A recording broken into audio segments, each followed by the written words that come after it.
Hey guys, so we are back with Ansys again, and I'm going to be showing you how to check out some drag and lift coefficients of a cylinder in we'll call it a wind tunnel. It's just a square, 2D square cross-sectional area.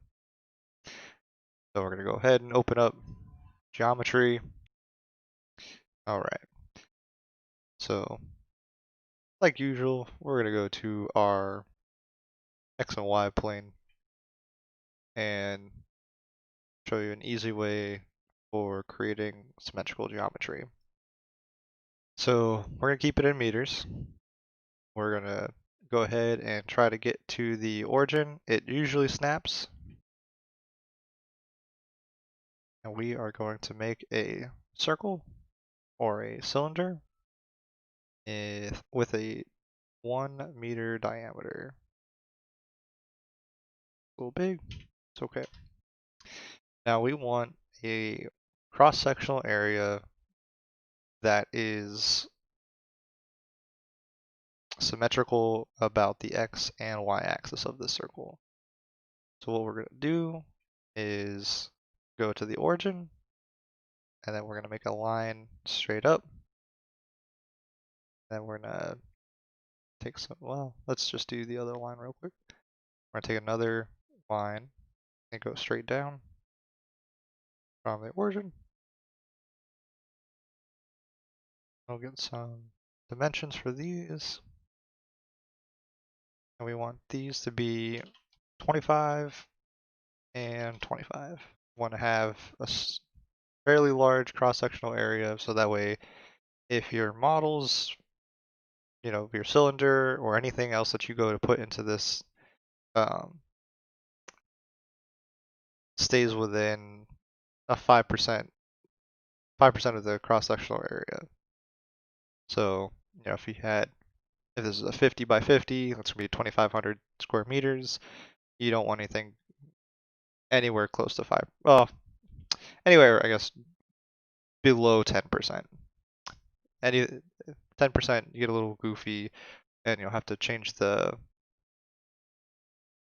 calculation method so that way you can avoid some flow touching the top and bottom walls.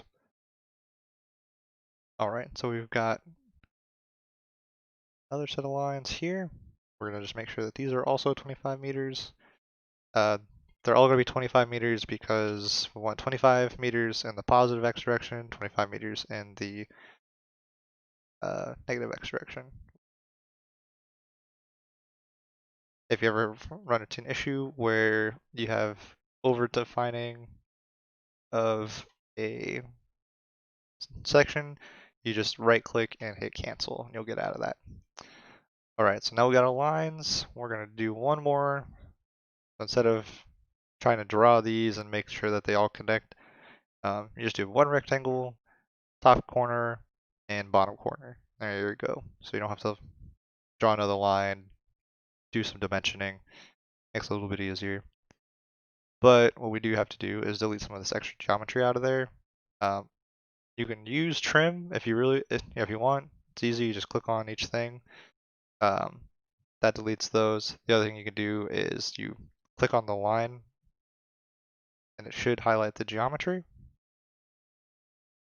if it's still there. So we deleted line 8, so we can just delete this. We deleted line 9, we can delete that.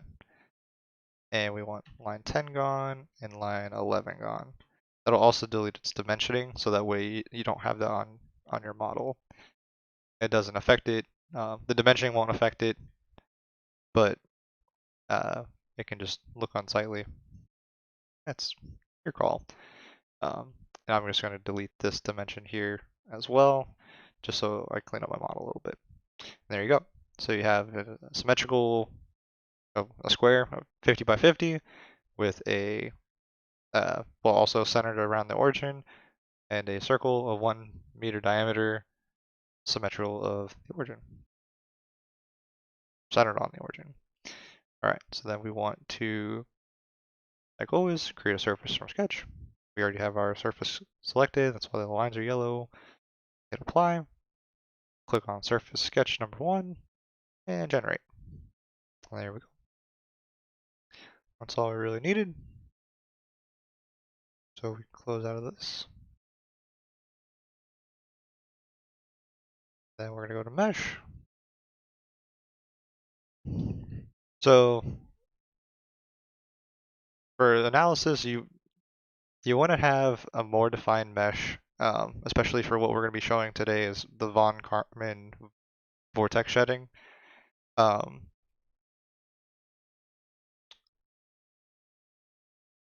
One of the things that you'll run into is if your mesh isn't super defined, you might not see everything. I guess you might not see a smooth version or smooth representation of the vortices. All right, so the first thing we're going to do is we're going to apply a method, and we're going to select our face for the geometry. And instead of quadrilateral dominant, we're going to use triangles. So it just breaks it up a little bit more finely than the quadrilateral dominant. And then if you're using, let's say you have spots in here that don't need to be as defined, then you also want more defined areas around the circle. You could use the multi-zone quad triangle. We're just going to make it simple. I have a student version, so I can run out of elements that I'm allowed to have. So got method. We're going to use sizing. We're going to do some edge sizing here. And we're going to do this circle edge. Oop. Here we go.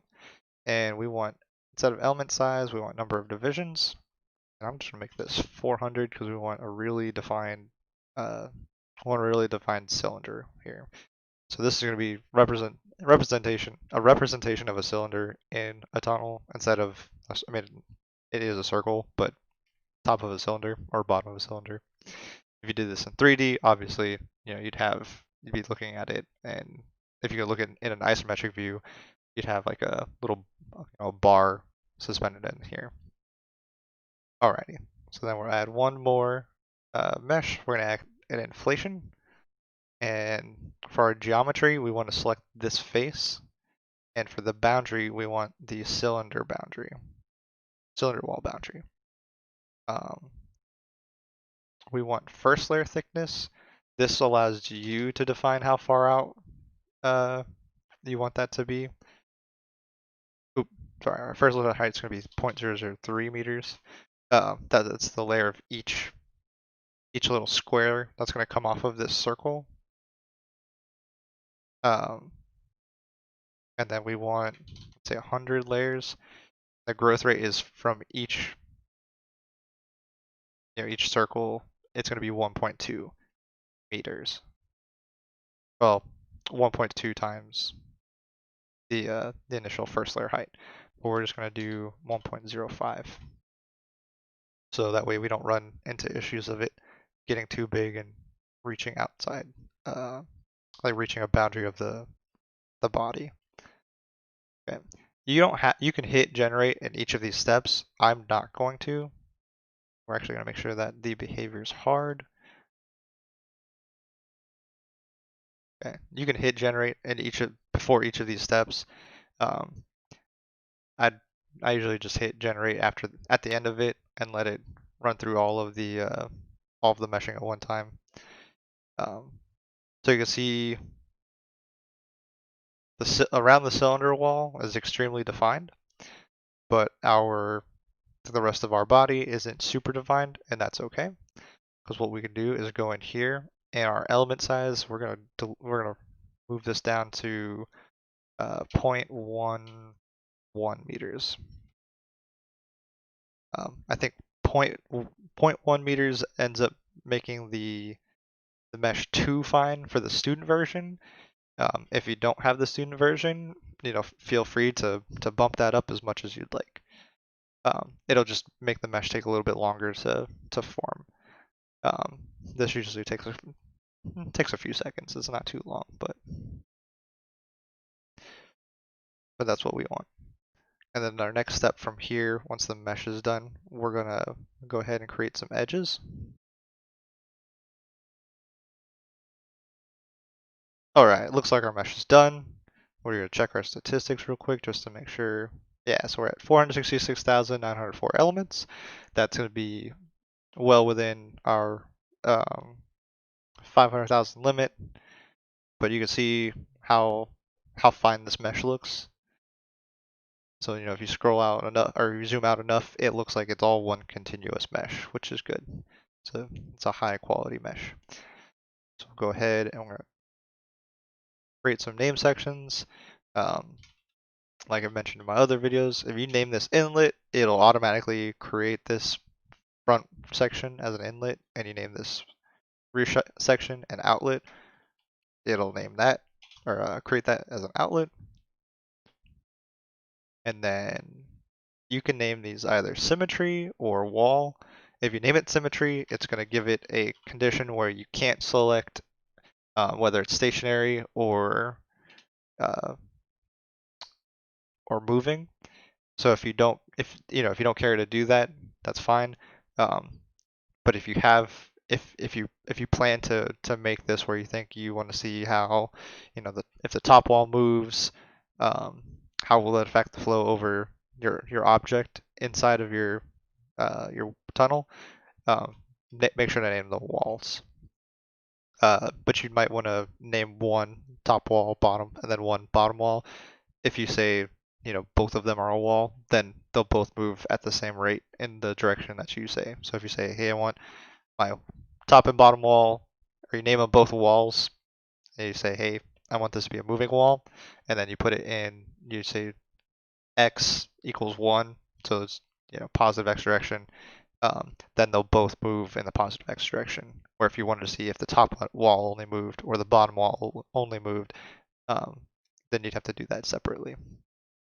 And then the last thing we want to do is we do want to name our cylinder the cylinder wall, because we do want to be able to rotate that and see how that affects our lift coefficient.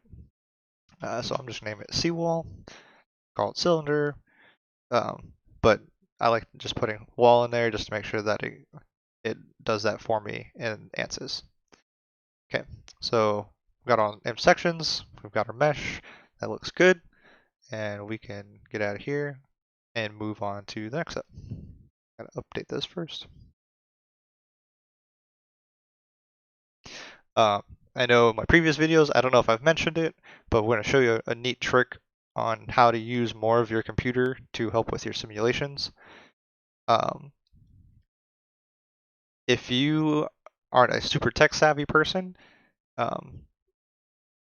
it's not super difficult to check out what type of CPU you have. You can go into system information and you just click on this little Windows icon and type in system information, and then you're looking for this processor right here, and this will tell you, you can look at this and say, oh, hey, I've got 6 cores, that's awesome.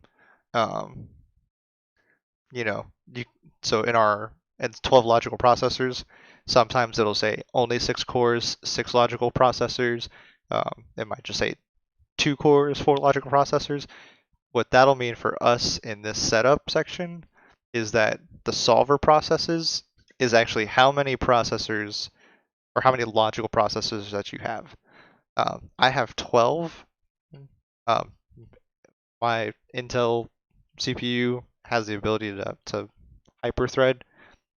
Anyway, you're just gonna use as many processors as you want. If you max it out, you run the risk of crashing your computer when you're running calculations. If your computer can't cool itself properly or reaches a thermal threshold.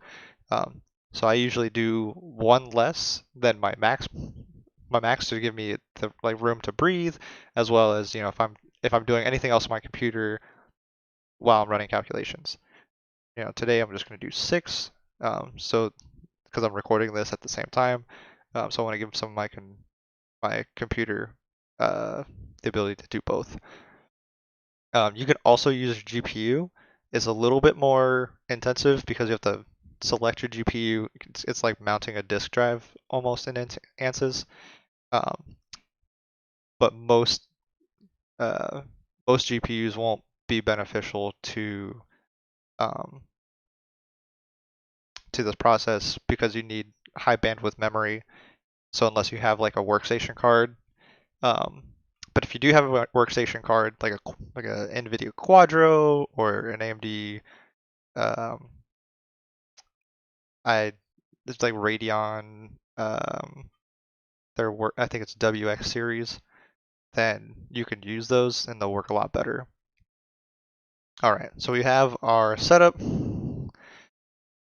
So I'm going to show a case where our Reynolds number equals 10,000. We're going to see some vortices form. Now, there's a couple ways to do this. You can either use steady or transient time steps. Steady is going to just give us a fully developed flow, so we'll see the vortices immediately. Transient will start from the beginning of the flow, entering the inlet and reaching the outlet. So there's a lot more math involved in that. But if you're interested in seeing like when the first vortices form, you can put transient in. You have to run a lot of calculations, and then you can actually create a video of your of like start to finish of fully like not formed to fully formed. But for this case, we're just going to show steady. For the model, we're going to choose viscous laminar because we're not quite turbulent flow at a Reynolds number of 10,000. If you happen to go, I believe, to 5,000, you'll want to use, if you're using a Reynolds number of 500,000, you'll want to use the K epsilon method, so that way you can show turbulence. All right, so we're going to use just air. We're not going to do anything fancy with this. To make it easy, you can do your own math. I have some math done already. I just used 32 meters a second for my velocity in this case. So I'll need to make sure my viscosity changes. So because we're not compressing the air, the density is going to stay the same, but we can change the viscosity and it'll show it. So for Reynolds number of 10,000, it's going to be 0.0039 or 0.00392. And that should give you a Reynolds number of 10,000. So let's do that. Okay. We change it here. You can make a copy of it. But if you want to run this with the original viscosity, you can always just go back into the Fluent database and reset this to default. And it's not going to harm anything. All right, so we don't need that anymore. We just want to double check our cell zone conditions are correct and that it says air. Sometimes sometimes Ansys puts its own thing in there. I don't know why, it just does. That's okay. Just gotta double check everything. All right, so velocity, 32 meters a second, because that's how I did my math. And if I don't have that, it's not gonna work right with the Reynolds number that I want to show. Interior surface body, that's just gonna be, this area in here. Sorry, this area inside the square. Our outlet, we just want to verify it's a pressure outlet. It says it there. That's fine. We don't want to mess with any of these. Sometimes if you run this multiple times, you'll end up getting a negative pressure in your graphs, your pressure contours if you run it too many times and Ansys stores some data because it does a relative measurement, and you're like, oh man, I can't get negative pressure. That doesn't exist. Well, it's negative to what it was relatively. So always try to exit and reopen to make sure that you get rid of that data, so that way you don't end up with negative pressure values. All right, so our symmetries are walls, top and bottom. That's good. And then our wall, which is our cylinder wall, we want to make sure that we're using stationary. If you want to show lift or how this flow affects lift, you can use your moving wall and use rotational. and change this to whatever you want. You know, whether it's 10 radians a second. Um, you might have to do a little bit of math to figure out how, you know, what the velocity that ends up being. If you need to do any to show that, but you know, if you can also show that inside the program. If you need help, uh, just consult with the help me. Ansys actually does a pretty good job at that. All right, so we don't need to mess with any of the mesh interfaces, dynamic mesh. We just want to check out reference values, and we want to compute from our inlet. So that's going to make sure that all of our, as our flow comes in, it's, you know, calculating things from left to right. All right, and you don't have to select a reference zone. It's going to default to the surface body, which is this. But if you have multiple zones in here, you know, maybe you had like this separated and this separated. You could say surface body 1, surface body 2, 3, and 4. And so yeah, that way you can take different measurements, which is kind of neat. All right, so our area, technically our area is less than 1. It's like 0.78, the area of this circle. It's not going to make much of a difference for calculations. You're going to get extremely similar values. So I'm just going to leave that as 1. Density is the density that's already set for air. Depth is 1. Length is 1. You know, it's just taking the height and depth of this. It's not applying a formula for a square for area. And then temperature, it's what it defaults to. Velocity is 32 meters a second, which is what we set. And the viscosity was what we also set. And then we're going to just keep the ratio of specific heats. You actually should know this one. We see that quite a bit in fluid mechanics or thermodynamics. All right, and then methods. So one neat thing that I learned is that you can do more calculations by setting it to simple and presto.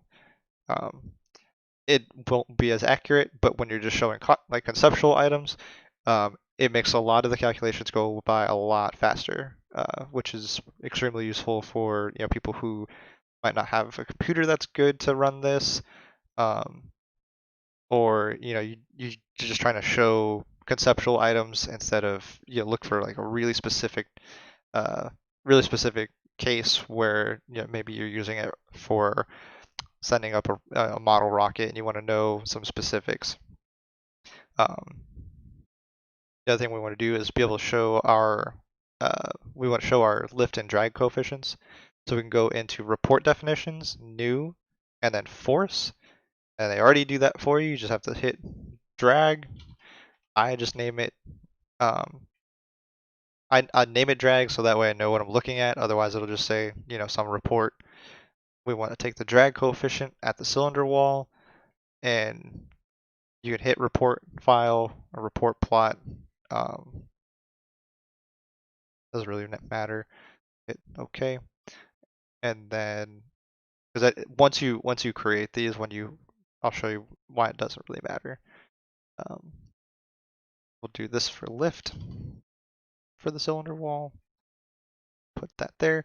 And if you notice, lift is happening in the Y direction and drag was happening in the X direction. It's graying out Z because we're not, you know, we don't have a third dimension for these. But if you did, you would have to, you know, you make sure you change it to however many dimensions you need and where, you know, where your flow is coming from. All right, so that's good for report definitions, and that's pretty much it. We're gonna go do our normal thing with hybrid initialization. I'm gonna change this to 25 iterations. Just makes it a little bit more accurate. Sometimes it doesn't converge. 10 would have definitely converged in this scenario, but that's okay. Then we want to run our calculation. So to see some of these vortices, you might need as many as 2,000 iterations. It's probably going to converge around anywhere from 300 to 600, depending on your computer and depending on whether it was single or double precision. You know what? Actually, I don't think I did that. So we're going to actually close this up because I don't think I set to double precision. Um, Single precision is a 32-bit calculation, while double precision is 64-bit. Um, if you care to know that, okay, I did select double precision. Sorry about that. So 32-bit calculation is, or 32-bit calculations are for single precision. It just means that your numbers won't be as accurate because it can't store anything greater than um, anything with more decimals than 10 to the 18.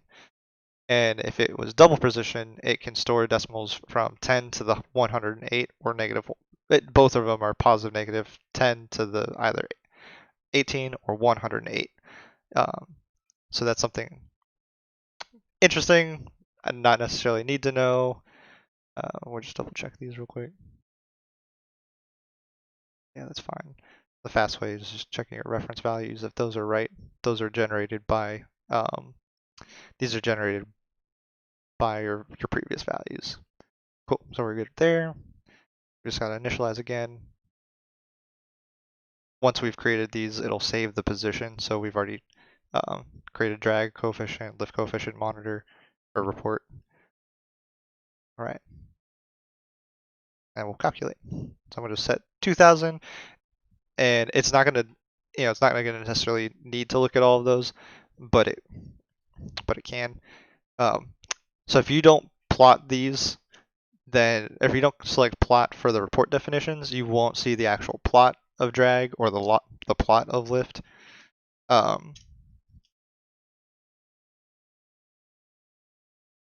If you don't care to see these and you just want the numbers or the values, then don't click plot.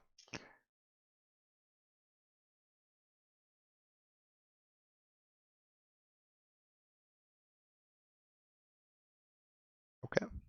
So the other thing we can do, we can actually look at both of these now. And here's our iterations for our residuals. When you use the k epsilon method, you're going to have two more lines. You're going to have k and then epsilon. I believe your k value will look similar to, no, sorry, I believe your k value is going to look a little crazier than these other values, and your epsilon is going to follow the continuity. All right, I'm going to pause this, and I'll see you guys when it's done.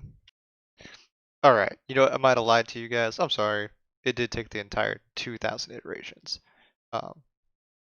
So if you don't have that much time, you might want to set like 1,000 iterations, maybe 1,500, enough to see that your graphs are going to be fully developed. So let's check this out. C is our pressure contours. And don't click anything. We'll just say save display and it'll give us what we want to see. And this is a good sign. We don't have negative pressure for whatever reason, but it does look like we have some vortex action going on, which is going to look really cool when we put the velocity contours on.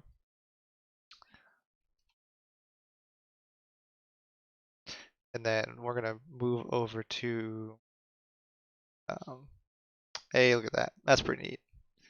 You can see some vortex shedding off of this at the 10,000 Reynolds number with laminar flow.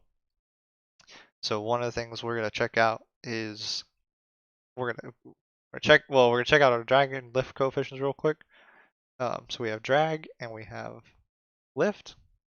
So you just hit right click on your report definitions that you've created for drag and lift and compute, and that'll print it to your console. So you don't need to click print to console to get this information. So it looks like our drag coefficient was 0.75 and our lift was negative 0.3, which is gonna look a little weird.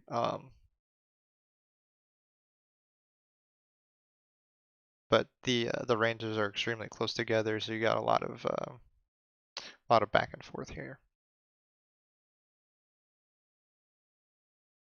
Okay. So an even cooler version of this, where we get to see those those vortices is we're close this with the application. We can say if you want to hold on to these, you can say use setting changes for current and future calculations. That'll hold on to those. But we're going to go into our results section when that, oh, there we go.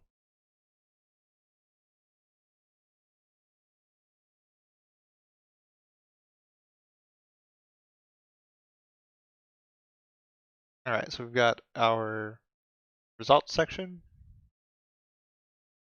And what we want to do, oh, let me move this over so you guys can see that. All right, so we got our results section here. And you can add whatever you want in here. You can do your contours in here as well. I just do them in the setup just because it's a little bit easier, a little bit quicker. But if you want, you can always set it in post. But we want to check out the streamlines to see what they look like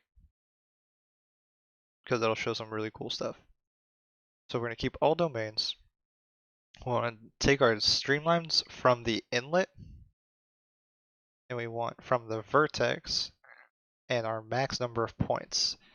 The more you do the like the more closely together that you're going to see them.